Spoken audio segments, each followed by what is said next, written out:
normal counterparts. First, the tumor cells do not have to wait for the signal to start cell division. So then the proliferation associated proteins, which include the, as I said, the extracellular receptors, then the secondary messengers, the nuclear transcription factors. These are the proliferation associated proteins. They have been shown to be overactive in various salivary gland neoplasms. So as I said, in the cell cycle, the restriction point is altered, where we can see this transcription factor where the PRP is binding, whereas in the tumor there is no PRP which is present. This is explained in the second one. So the growth constraints are bypassed or inactivated in a tumor cell. So proliferation is governed by an internal cell cycle clock, which is already explained. So the restriction point is the cell division is controlled by the restriction point, and the key regulator is the retinoblastoma protein. And the loss of PRP activity allows progression through R point, where the activation of E2F pathways is unhindered. So the cell cycle happens continuously. So neoplastic cells that have normal PRP levels frequently have a disruption upstream or downstream of PRP. So in some tumors there will be normal PRP levels. Here the alteration can be upstream or downstream the cell cycle. So this is how the protein cell proliferation is enhanced. And evasion of apoptosis. So the pathway leading to apoptosis are inactivated during tumorigenesis. The major regulator of apoptosis is p53, and the tumor cells can evade apoptosis by eliminating p53 function, either quantitatively or altering the p53 structure. So this is the p53 protein which helps in the apoptosis of the cell. So when the cell dies, there is no progression of the tumor. When this is blocked, then there is no more cell death. So there is increased proliferation of the tumor cells. And immortalizations. So cells that can rapidly proliferate without being cleared through apoptosis still face another challenge called senescence. So what happens, in every chromosome there is a telomere cap. That telomere cap will prevent the chromosomes from getting attached to each other. But during every cell division there is a loss of telomere which is happening. That process is hindered here. So the major underlying mechanism of the halt is the chromosome cap telomeres which are exhausted. Loss of telomeres leads the ends of the chromosomes to stick to adjacent chromosomes. If the cell is allowed to divide, therefore cell division is halted. That leads to the senescence. But majority of the tumor cells avoid the senescence by synthesizing the enzyme telomerase that restores the chromosomal cap. For example, this is the telomeres, which is the chromosomal cap. During each cell division, a part of it is lost, and once the complete telomere is lost, then the cell undergoes senescence. So EGFR may be an upstream positive regulator of telomerase in these tumors. Overexpression of pleomorphic adenoma gene PLAG1 in salivary gland tumors also leads into a capacity for limitless cellular replication via the IGF2 pathways. So the pathways which play an important role in immortalization is the telomerase activity. And neovascularization. Cells require nutrients to fuel the growth and a means to eliminate waste. So both the processes cannot cross a gradient greater than 3 to 4 cell layers. So the cell is growing in size, but the gradient cannot cross more than 3 to 4 cell layers, but they require for fuel and elimination of waste. So what happens? The cells with enhanced proliferative capability, absent apoptotic activity and immortality will remain dormant unless new blood supply arises to support that growth. So they remain dormant.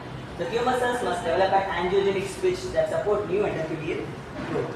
So increased densities of mast cells and tumor-associated macrophages appear to be a cellular source of pro-angiogenic factors in the salivary gland neoplasm.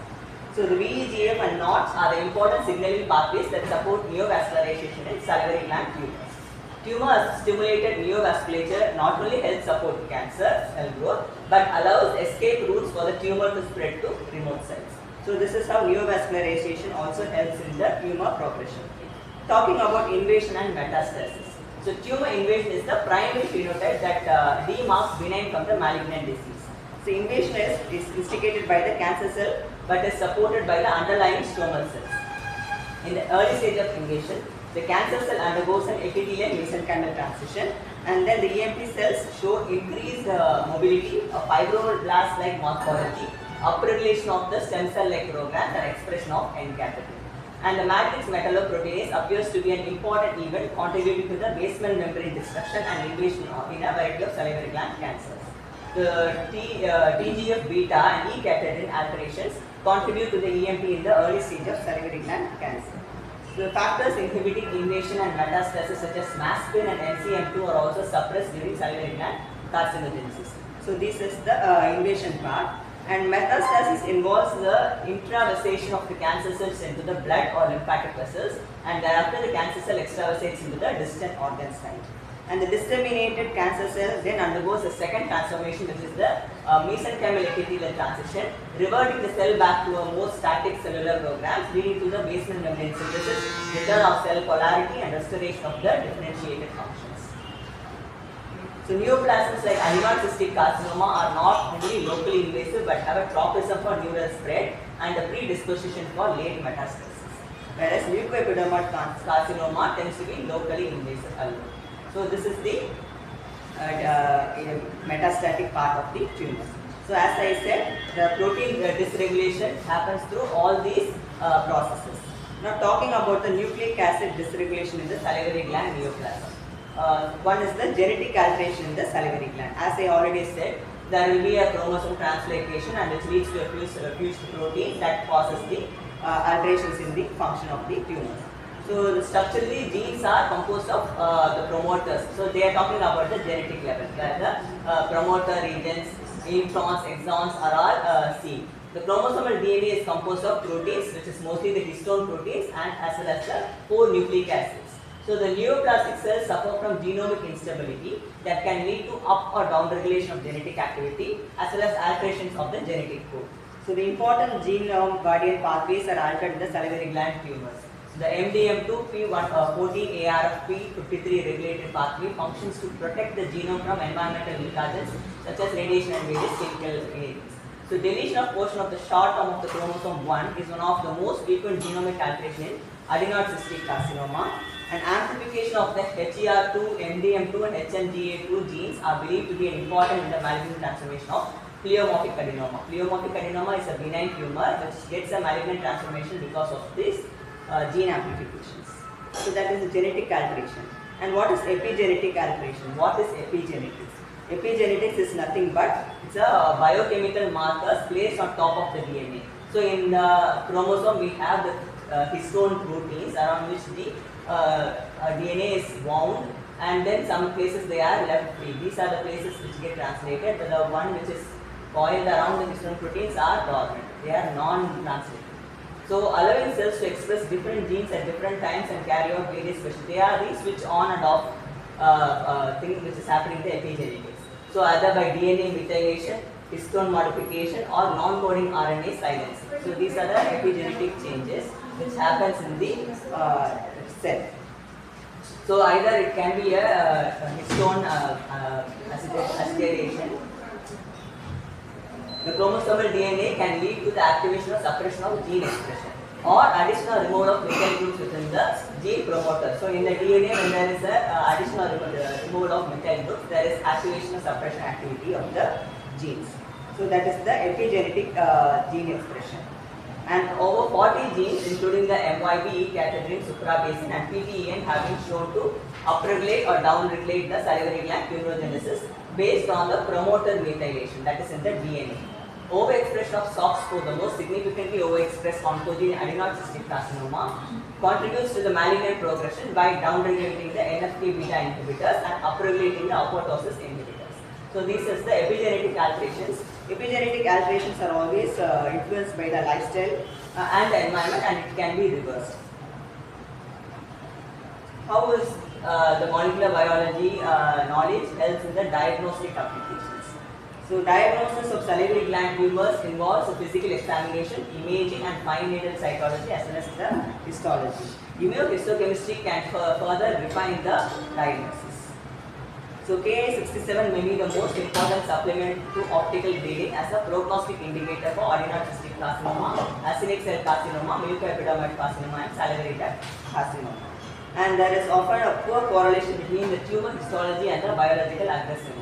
So along with histotyping, optical grading and clinical staging are currently the primary determinants in treatment plan. Molecular biomarkers. So these are also very important for the neoplastic progression and should result in a more personalized management. So with the help of the molecular biomarkers, we can do a personalized treatment plan. So the molecular markers can be identified not only in FNAC but also from the blood or serum and saliva. So here what we will identify, the biomarkers are the DNA, mRNA and the protein biomarkers. So here the result of a signal transcription network such as a tumor phenotypes of enhanced proliferation. So when there is an enhanced proliferation, Ka-system immunostaining will be used. For apoptosis, tunnel assay is used, and for immortalization assessment, HTART assay is used. And the specific elements of those pathways such as the growth factor receptors, secondary messengers or transcription factors. So these are the two types of identifying the biomarkers in the tumor progression. So here we can see when there is a pre-53 mutation, we know it inhibits apoptosis, so tunnel assay can be used. When there is overexpression of PLAG1, which helps in the immortalization, so we can use the HTART, and EEGF for neovascularization, KIT for invasion and metastasis, Ka-67 for enhanced proliferation. So there are different assays for each of the tumor progression stages. And therapeutic applications, surgical excision is the primary treatment of salivary gland tumors. In addition, radiation alone or in combination with chemotherapy play an important role in local control administered either post-operatively or as a definitive treatment. So the goal of biologically based therapeutic strategy is to tailor treatment to the specific molecular defects resulting in the tumor behavior. So monoclonal antibodies to EGFR gene family members have been performed with limited success. EGFR gene, as I said, it has a receptor here where the ligands bind and then the signal transduction happens.